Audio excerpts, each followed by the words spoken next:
All right, hello everybody. This is Andre from Jawan Fitness once again. I hope that you're having a wonderful Wednesday so far. You've been successful through the middle of the week. You're staying on top of your fitness, fat loss, your nutrition goals, and you're becoming the best version of yourself every single day. And have you started going back to the gym yet? Just let me know in the comment section. Have you started actually going back to your gym? Like, how is it like? What's the crowd like? Are you able to use the equipment that you want? Is there anything more spaced out where they actually get rid of some equipment? Because I started going back because I'm training my client as well as working out myself because I just got tired of doing home workouts and it kind of got boring, to be honest with you. Because it's fun to work out at home because it saves you a lot of time from driving to the gym and then back and forth. But the other thing is that there's only so much that you can do, even with resistance bands. And when it comes to actual lifting heavy weights and weight training, that's actually superior to the bodyweight training. I mean, it's element, and they each of them have benefits with bodyweight and weight training. But weight training, you can see results faster. So I just couldn't take it anymore, so I went back to the gym. And when I was working out, I realized that I lost a bit of strength, which is inevitable because I haven't been to the gym in about 9 months. So that's expected. Because I remember being at 110-pound chin-ups, and now I'm at 80 pounds for 5 reps. But I'll eventually get back to it once I start doing it and once somebody gets acclimated to a lifting regimen again. So let's get on to the main topic of this video, which is going to be about the common questions I've been getting asked online. So, Facebook, Instagram, even on YouTube, people have been asking me common questions about me as well as it relates to the fitness journey. So I'm going to address these in this video. So let's get this Q&A started and have fun.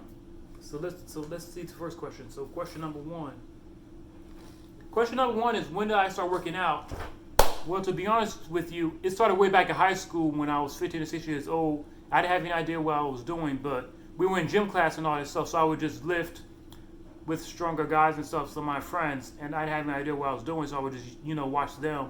And I remember the first time I did lift heavy weight, because I was really a small child. I was only about 120 pounds, and I had no strength whatsoever. So I tried to do 95 pounds with the bench press, and I could only get 2 reps, quality reps. Then the third rep I kind of struggled, but I tried to go for it anyways because, your peers are trying to tell you that, oh, you can do this, don't give up, or you're wimp, you can't give up now. So that's what my mindset was back then. So I went for it, and I actually hurt in my chest right here when I was with the third rep because it was like right here. Then I sprained my chest, so I had to end up going to the hospital to get X-ray for that, and it was a torn pectoral muscle. But thank goodness it was not serious; it was very minor. So the doctor told me to just take 2 weeks off, and then I would go back to lifting. But that really traumatized me about getting hurt for the next 3 to 4 years when I went to college, where I didn't lift until my second year, because I was still thinking, oh, what if I get hurt again, or if I injure something else, and I was just afraid to go through that with that again.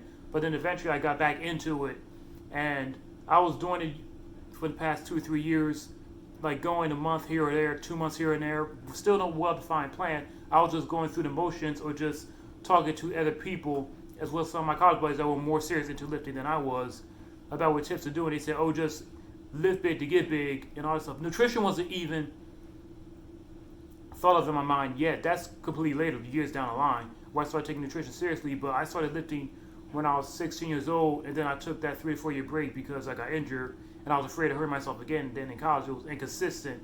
But when I really started taking fitness seriously was back in 2015 when my mom was starting to go to the gym at 5 o'clock in the morning. She went to Planet Fitness, and for the first 2 or 3 months, I did not go.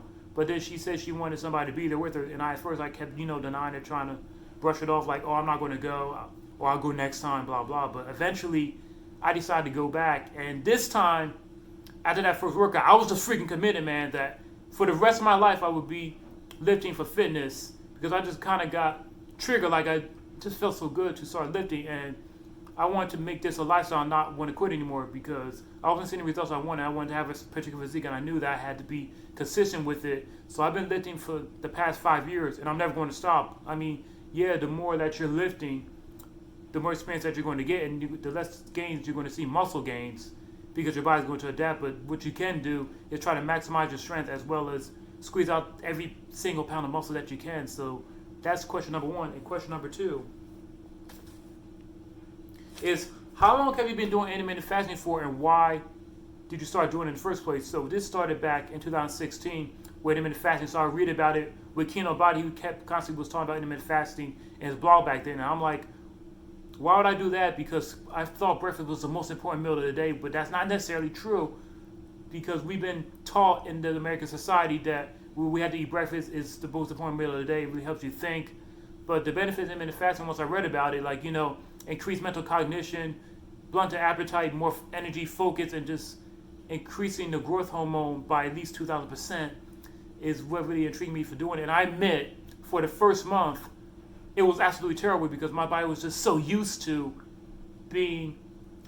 eating early in the morning. And once I got used to it, it was pretty easy to do that. And the worst part was the black coffee. That was the worst part because all my life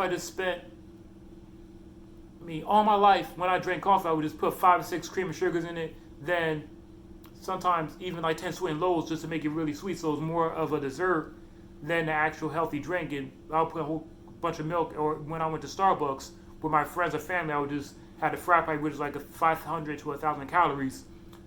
And that was the hardest thing for me to get with that sweet tooth. But once I did, and my stomach got used to the black coffee, you could just taste the difference of the beans that they use in the type of coffee that you get. So with intermittent fasting, especially with fat loss, I was able to eat 2 to 3 big meals per day and then have a small snack at night. And it just made my lifestyle a lot easier because when I'm not constantly worrying about eating, then I just focus on more important things. So, working on my business, exercising, thinking about what I want to do later on the day, or reading a book, spending time with friends and family. I don't have to worry about meal prepping every single day and having these meals and spending 2 or 3 hours in the kitchen all the time. Because who has time to do that unless you're a social recluse? Which, if you are, then you got to step out of that. Now just go out at least a little bit, even during these times.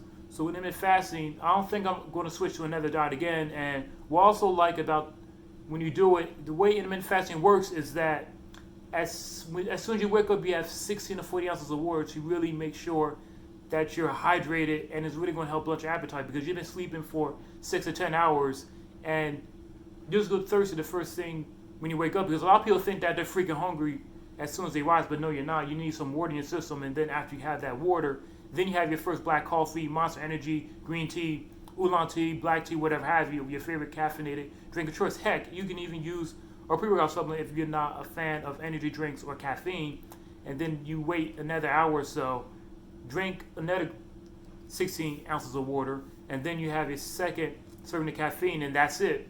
And that's really going to hold you on to the fasting point of the day. And I just like not having to worry about constantly eating all the time. Now, if I did get hungry, for example, what I would do, like before my lunch, I would have an apple, a banana, maybe a little bowl of oatmeal to like carry me over, and then after that, I'll be good for hours to go. So that's it for question number 2. Question number 3, do you take any supplements right now?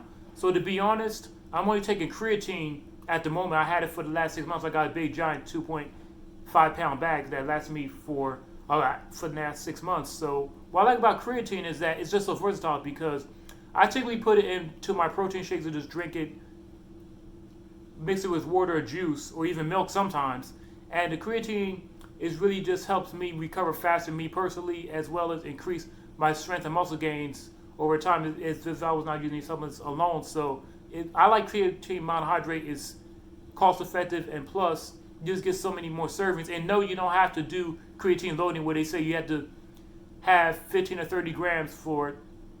You have to consume 15 to 30 grams for 5 to 7 days. I mean, that's just unnecessary. That's absolutely waste of money, if you ask me. Where loading is just a bunch of fitness jargon, where they just say that, oh, if you don't creatine load, then what's going to happen is you're not going to feel the effects of it. But if you do it every single day for a period of 6 to 12 months, I mean, you'll be fine. Just make sure that your muscles are saturated every single day, and don't forget to take it. And if you do forget, just do it the next day, and that's all. Now, I'm actually going to start taking a pre-workout. I'm going to get the MyProtein, the pre-workout, in the mail in a couple of days. I have to order it tonight. And I really do need a pre-workout because it just gives me an extra kick and drive when I'm in the gym, especially when I'm going to be lifting heavy over time. And I just like to have the mental clarity and focus, even a combination of listening to a good playlist when I'm exercising and working out. Now, for me, even though it gives me the jitters a little bit, it doesn't have too much caffeine.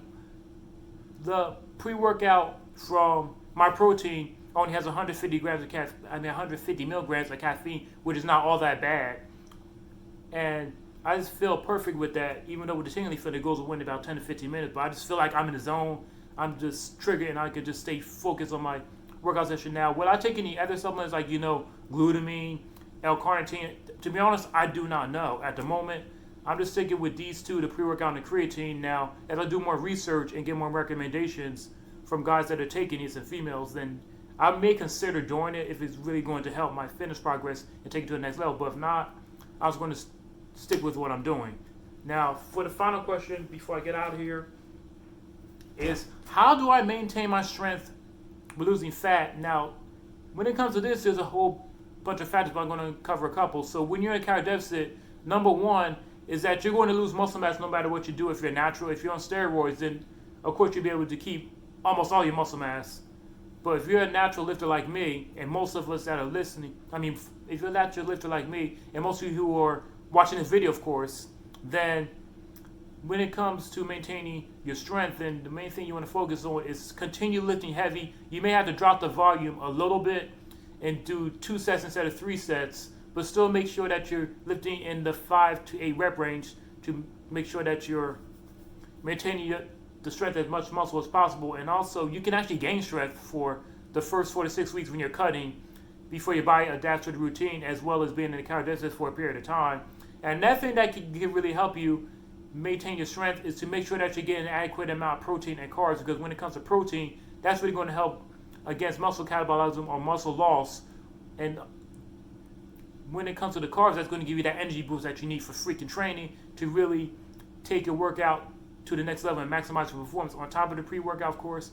And the last tip is you want to make sure that you're getting enough sleep, man. If you're not getting enough rest, at least 6 to 8 hours, then it's going to be very hard for you, especially when you're losing fat. When you're building muscle like me, you can kind of get away with it a little bit by getting 4 to 5 hours of sleep, which I don't do anymore. But when you're losing fat, it's even worse because your cortisol levels are higher anyway, since you're eating, and the calorie deficit, you eat less calories in your body burns, so it's just harder. So you want to make sure that you get at least 9 to 11 hours of sleep when you're losing fat, and that's really going to help you maintain your strength. And one bonus tip before I get out of here is start meditating. Just focus on, keep your mind still and stop worrying about certain things in your life that you have no control over, or worrying about what you're going to do in 5 or 10 minutes. Just focus on the present moment. And a good audiobook that I listen to every single day is called Eckhart Tolle, Practicing the Power Now. I listen to it at least 20 minutes as soon as I get up and I'm in the shower, and I just focus my mind and just empty everything. And it just really helps me stay focused on my goals, as well as where I'm trying to go, and stay consistent with what I'm actually trying to do, instead of worrying about, when I'm going to lose this weight and when I'm going to put on this 10, 15 pounds of muscle. I just focus on where I am now. That's what I want you to focus on. Worry about where you are now, but have the goal in mind, but don't overly stress about it. So that's all I have for you. If you have no questions and you enjoyed this Q&A, then feel free to let me know. Leave your thoughts in the comment section below. Share this with your family, friends, everybody that you care about, because the more people that see my videos and content, the more people I can help get the lean, shredded physique that they want, become the best version of themselves. And that's all I have for you. I hope that you had a lot of fun, and I was able to answer your question to the best of my ability. And I also want to say, if you want me to do another Q&A just like this, let me know, and I will think of the best ideas I possibly can, and then answer some questions. And that's it. And I hope you have a good night, and I'll see you.